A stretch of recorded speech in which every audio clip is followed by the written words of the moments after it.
안녕하세요. 주식당기학교입니다. 오늘은 추세와 패턴, 쌍봉과 3천장에 대해서 공부를 해볼 텐데요. 저번 시간에 저희가 쌍바닥과 쓰리바닥을 공부를 했죠.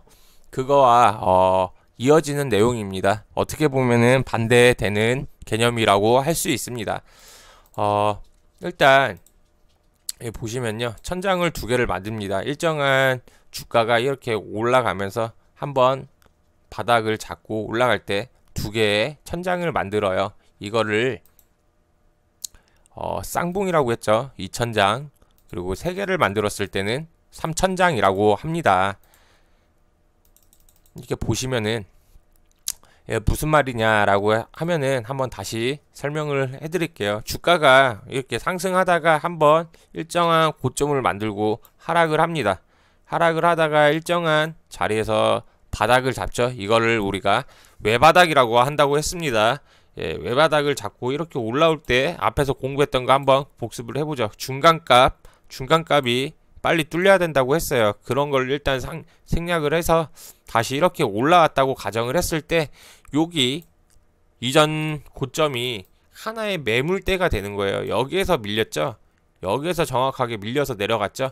내려갔다가 올라오면서 반등하는데 그러면 여기가 어떻게 돼요? 강한 매물대가 돼요. 매물이 뭐예요? 매물이 뭐예요? 처물린 사람들이 많다라는 그런 뜻이잖아요. 여기 꼭지에서 처물린 사람들이 많기 때문에 이 구간을 우리가 매물대라고 합니다. 이 매물대가 형성되게 되는데요. 두 번째, 이렇게 올라올 때 이 매물대를 여기서 매물을 소화하지 못하고 뚫지 못하고 그대로 주가가 다시 하방을 그리는 게 이 천장이라고 이렇게 표현을 할 수 있습니다. 이 천장을 이렇게 맞게 되면요, 급락할 가능성이 굉장히 커요. 왜냐하면 여기 있던 매물들을 한번 뚫라고 올라갔는데 세력들이 일정한 바닥을 잡고 다시 뚫라고 올라갔는데 여기 매물이 생각보다 많은 거예요. 그래가지고 도망쳐 나간다고 생각하면 돼요. 도망친다. 굳이 여기 이렇게 돈 써서 올릴 필요가 없다라고 생각을 하고 이렇게 주가가 밑으로 급락하는 경우가 많습니다. 조금 더 쉽게 얘기를 하면은 여기 매물이라고 했죠. 물린 사람들이 많아요. 근데 여기 물린 사람들이 많을수록 올라 뚫기가 힘들겠죠. 가면은 여기 물린 사람들은 어떻게 생각을 해요? 여기 마이너스 30%까지 갔다가 예를 들어서 10%까지 갔다가 내 본전까지 왔어요. 그러면 뭐라고 해요? 아싸 땡큐, 일단 팔고 본전 챙기자 라는 심리가 강해요. 그래서 이 전 고점을 돌파를 하지 못하면은 그대로 급락할 가능성이 커요. 보시면은 3천장이라고 해요. 천장을 여기 꼭지를 하나, 두 개, 세 개를 이렇게 만듭니다. 앞에서 쌍봉까지 배웠고 3천장을 배울 건데요. 똑같습니다. 여기 앞에서 공부한 거랑 똑같은데요. 여기서 쌍봉을 만들고 떨어졌죠. 여기서 이렇게 떨어졌다가 다시 투바닥을 잡고 쌍바닥을 잡고 다시 도전을 하러 가는데요. 여기에 매물이 많다고 했어요. 여기서 물린 사람들이. 근데 여기서도 같은 라인에서, 비슷한 라인에서 천장이 만들어졌습니다. 가면 여기 하나 있던 것보다 두 개 있던 이 매물대가 더 강력해졌겠죠. 올라가다 여기를 뚫지 못하면 어떻게 돼요? 급락이 나옵니다. 급락. 여기서도 이 천장을 만들고 급락이 나올 때 바닥을 다시 전 바닥을 지지해주지 못하면은 더 급락이 나와요. 이 3천장에서도 똑같아요. 급락이 나오는데 이 1바닥, 2바닥 이 라인 근처에서 3바닥이 나오지 않으면 그대로 갖다 꽂는 경우가 많아요. 그렇기 때문에 이 천장의 의미는 강력한 매물대다. 이 천장의 개념은 강력한 매물대다 라고 그렇게 기억을 해주시면 되고요. 이 천장을 돌파를 시도를 했는데 뚫지를 못한다 라고 했을 때는 급락이 나올 수 있다. 근데 그 급락이 나올 때 마지노선으로 보는 게 우리가 이 바닥 전 저점에서 잡았던 이 바닥을 어떻게 지켜주는지. 1바닥, 2바닥. 얘는 매물대가 두 개가 생겼다고 했죠. 그러면은 여기 뚫기가 더 힘들다고 했어요. 그럼 얘는 바닥이 하나, 두 개라고 했으니까 떨어질 때 여기서 받쳐주는 힘이 이 외바닥보다는 조금 더 세겠죠. 그렇게 생각을 하시면 됩니다. 예, 그래가지고 외바닥으로 반등 시 전고점 돌파가 시도할 돌파 실패할 가능성이 굉장히 크고, 실패를 하게 되면은 두 개의 천장을 만들고 급락할 가능성이 굉장히 크다. 이렇게 우리가 쌍바닥으로 반등을 해서 전고점을 돌파를 하려고 했는데 돌파를 실패를 했다. 그러면은 이렇게 천장이 하나, 둘, 세 개가 만들어지고 이때도 급락할 가능성이 크다. 급락을 할 가능성이 큰데 이 저점 외바닥이라든지 이 쌍바닥에서 지지가 안 나오면은 급락할 가능성이 굉장히 크다. 그러니까 우리가 매매를 할 때 추세를 볼 때 이 바닥, 이 전저점, 이런 투바닥이나 원바닥 이런 거를 잘 확인을 해야 된다라고 이렇게 말씀드리고 싶습니다.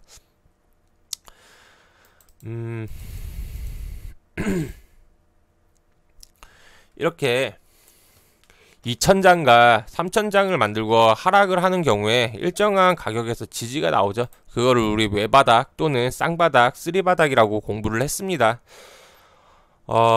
그런 바닥을 다진다는 거는 이렇게 같은 라인에서 바닥이 나온다는 거는 여기 또는 여기 쓰리바닥이 이렇게 외바닥으로 먼저 나오고 그 다음에 추세를 봤을 때 그 옆에서 쌍바닥을 만들고 다시 3,000장을 만들었다가 다시 이렇게 쓰리바닥을 만든다는 거는 전 고점을 다시 여기 매물대를 어떻게 해서든 한번 더 뚫어보겠다라는 강한 의지들이에요. 강한 의지입니다. 어떻게 해서든 내가 뚫고 가겠다라는 강한 의지입니다. 여기 매물대, 여기 처물린 사람들을 이 물량을 내가 어떻게 해서든 다 받아먹고 뚫고 올라가겠다라는 강력한 의미가 됩니다. 바닥을 다진 다음에 그래서 이 전고점 돌파를 시도하죠. 강력한 의지로 돌파를 했어요.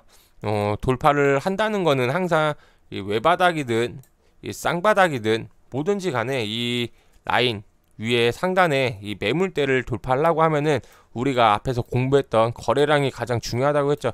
평소에 올라왔던 거래량보다 굉장히 강한 거래량이 들어와야 돼요. 좀 터져야 돼요. 이 쌍봉을 돌파할 때도 똑같아요. 거래량이 굉장히 큰 거래량이 들어와야 돼요.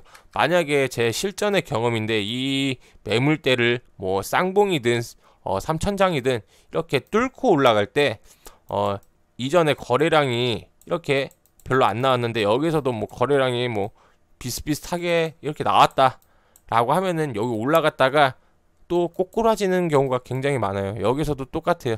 여기 거래량이 뭐 요 정도 터졌었는데 평소에 여기서 올라갈 때 거래량이 강하게 터지지 않는 이상은 비슷한 거래량이 나왔다라고 하면은 여기 돌파를 하더라도 결국은 꼬꾸라져서 다시 박스권 하단이나 이런 바닥 근처 또는 바닥을 깨고 내려가는 경우가 굉장히 큽니다.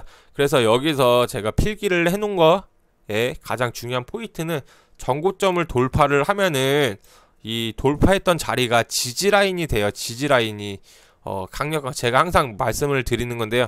이런 강력한 매물대 있죠. 매물대, 이런 데가 매물대라고 했죠. 이런 매물대가 하나의 저항이 걸리는 자리잖아요. 상승하기 위해 올라가는데 저항이 걸리는 이런 가격대에서 이런 가격을 돌파를 할 때 이 돌파가 가장 중요한데 어떻게 돌파를 해야 된다고요? 강한 거래량이 들어오면서 평소와는 다른 거래량이 들어오면서 돌파를 하게 되면은 이 라인이 강력했던 이런 저항 라인이 만약에 얘가 올라갔다가 꺾이더라도 이 라인이 다시 지지 라인이 돼요. 강력한 지지 라인이 돼요. 이 강력했던 저항 라인들이 강한 거래량을 뽑으면서 이렇게 강한 거래량을 뽑으면서 얘네들이 올라갔다 라고 했을 때는 여기 라인이 이 저항으로 작용했던 요런 라인들이 강력한 지지 라인이 돼요. 이게 핵심 포인트입니다. 여러분들, 강한 거래량이 돌파하기 위해서는 강한 거래량이 들어와야 되고, 거래량이 들어오고 돌파를 했을 때는 여기서 안착하는 거, 3일 동안 3번 정도 3일 동안 안착하는 거를 확인을 해야 되고, 만약에 그게 어느 정도 안착이 됐다라고 하면은 그게 강한 거래량을 동반하면서 같이 돌파를 했다라고 하면은 그게 강한 이제 지지 라인이 된다고 그렇게 보시면 돼요. 굉장히 중요합니다. 그래서 이 천장의 개념은 우리가 앞에서 공부했던 이 천장, 쌍봉 또는 삼천장 이런 개념은 하나의 매물의 개념이고, 앞에서 공부했던 이 바닥의 개념은 하나의 지지라인을 우리가 공부를 한 거고요. 실전에서 이런 파동들이 많이 나오고, 이 천장을 강한 저항이라고 배웠는데, 이 천장도 지지가 되는 경우가 있다. 언제? 강한 거래량을 동반하면서 여기를 돌파를 했을 때 이 강했던 저항들이 다시 어떻게 돼요? 지지가 된다 라는 개념 꼭 챙겨가시길 바랍니다. 그리고 무조건 이 천장에서 돌파를 할 거라고 생각을 하시면 안 돼요. 이 천장은 강력한 매물대이기 때문에 천장이 나왔다, 내가 샀는데 천장이 나왔다 라고 하면은 강력한 거래를 동반하면서 빠르게 돌파를 못하면은 위험 신호다, 장기 하락이나 급락할 가능성이 굉장히 크다라고 말씀드리고요. 어떠한 테마주들에서는 쌍봉이 찍히는 경우가 굉장히 많아요. 다시 한번 말씀드릴게요. 이 쌍봉을 찍던지 이렇게 3천장이 나온 자리에서 뚫지 못하고 밀렸다라고 하면 급락이 나올 가능성이 큽니다. 이 바닥까지 기다리겠다? 이 바닥하고 이 천장하고 거리가 꽤 돼요. 한 30%, 50% 이렇게 막 차이 날 수도 있어요. 20%가 날 수도 있고 꽤 큽니다. 그 폭이. 그래서 만약에 내가 이 꼭지에서 샀다라고 했는데 올라가다가 천장에 걸려서 돌파를 계속 못해요. 며칠 동안 못해요. 거래량도 안 들어와요. 그럼 빨리 손절하고 나와야 됩니다. 이런 거는 밀릴 가능성이 굉장히 큽니다. 이게 지금 요 하는 개념들이 다 일봉에서도 월봉, 주봉 다 적용이 가능하고요. 단타를 칠 때 분봉에서도 똑같이 적용이 되는 개념이니까요. 꼭 잘 체크해 두길 바랍니다, 여러분들. 예, 오늘 강의 여기서 마치겠고요. 예, 조금 내가 더 공부를 하고 싶다라고 하시는 분들은 이제 차트를 켜가지고 이런 비슷한 유형의 차트가 있는지 한번 돌려보면서 찾아보세요. 그럼 굉장히 실력이 느는데 많은 도움이 될 겁니다. 오늘 여기서 마치겠습니다. 도움이 되셨으면 구독과 좋아요 부탁드리겠습니다. 감사합니다.